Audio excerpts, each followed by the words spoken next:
Assalamualaikum warahmatullahi wabarakatuh. Sampurasun ka dulu di lembur kabar di kota.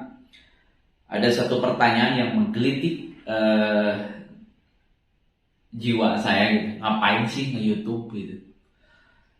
Kayak semacam model saya, Rizky Biliar bukan, Atta Halilintar bukan, Raffi Ahmad bukan. Lalu kita ngapain gitu? Kalau mau cari uang, nih kayak uang kayak gini nih. Kalau kita hanya mau cari uang seperti ini, ya usahalah jualan gitu. Ngapain juga kita nge-YouTube gitu. Saya melihat kawan-kawan saya banyak yang nge-YouTube. Mereka bikin channel, bahkan konten setiap hari. Beli-beli yang kayak gini nih, beli stabilizer HP aja yang kayak gini itu modalnya ini 250.000.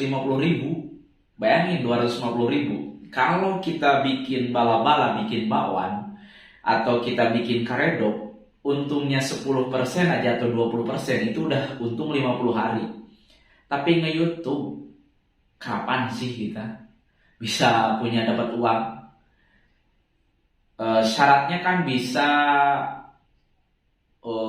dengan 1000 subscriber, kemudian 4000 jam tayang, atau 10 juta views di shop. Kelamaan kita keburu, wah modal kita habis gitu. Beli tripod aja, itu tiang HP yang bisa menyangga HP gitu. Itu kan harganya yang bagus 300 ribuan. Belum lagi HP, misalnya pakai Realme Note 8 atau apalah, harganya kan sudah 4 jutaan, sudah 5 jutaan. Menurut saya ngapain sih gitu? Kita bikin tutorial, kemudian kita nge-YouTube gitu. Kita bukan artis bro. Kita mah orang-orang biasa lur gitu. Ngapain juga kita nge-YouTube gitu? Modalnya sangat besar, sangat banyak. Dan yang pasti menurut saya algoritmanya juga sulit dipelajari gitu. Tapi orang hari ini berbondong-bondong di YouTube gitu. Menurut saya ngapain sih gitu?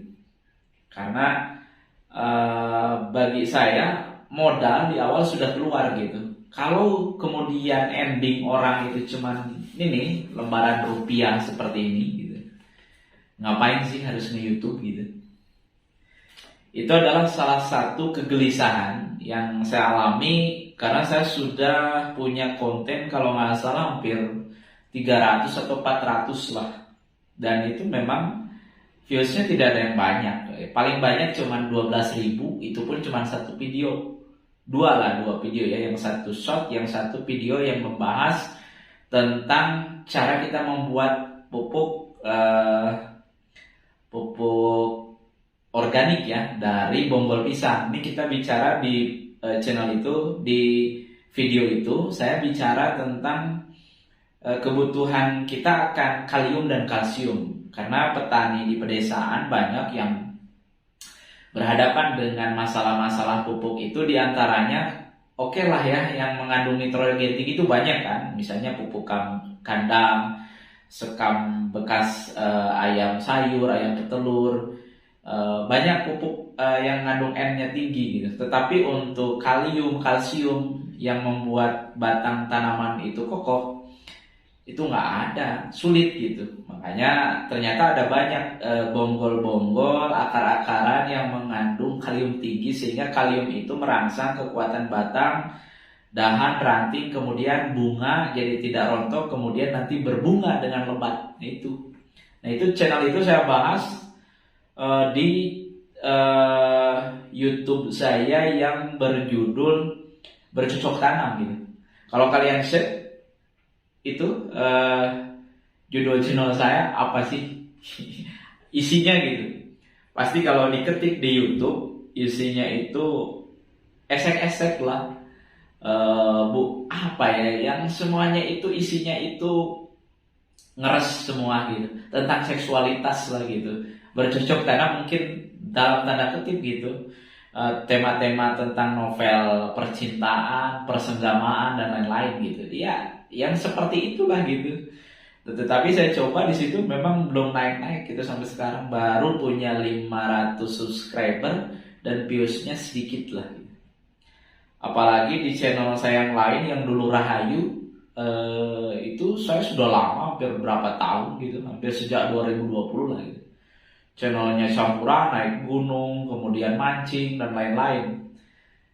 Dan saya kira sulit juga kita ngejar, misalnya ada Gondrong Labana nih ya. Mereka viewsnya baru sejam, baru 2 jam, itu sudah puluhan ribu, ratusan ribu. Kalau kita mana ada gitu, kalau ngupload itu paling 1-2, itu pun kadang kita tonton sendiri gitu. Atau kita nyuruh WA temen kita, tolong dong WA saya. Atau apa, tonton dong channel saya, atau kita update di status WA, atau kemudian di share ke Facebook, ke Instagram. Paling itu pun tidak naik seberapa. Lalu di mana kita akan mendapatkan penghasilan kalau ujung-ujungnya yang dicari itu kita uang gitu. Nah, saya melihat bahwa nge-YouTube itu ngapain gitu, hanya semacam pekerjaan yang sia-sia dan dungu gitu. Saya penggemar Rocky Gerung gitu.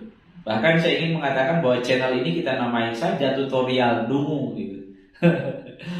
Ngapain kita nge-YouTube gitu? Karena memang faktanya tidak seindah yang kita bayangkan, tidak seindah yang kita pikirkan. Coba aja di YouTube, ada yang subscribernya ribuan banyak ya, tapi yang nonton cuma 10, 5, 20 dan lain-lain lah, banyak lagi. Lalu kapan kita akan mendapati jerih payah kita uang?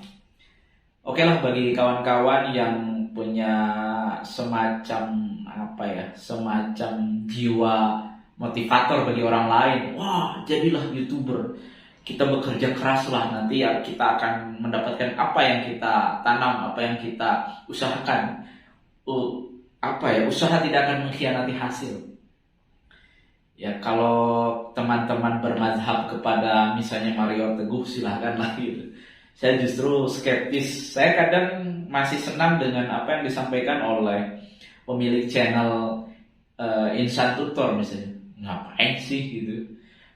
Bahkan ada, saya menemukan channel, saya lupa judulnya.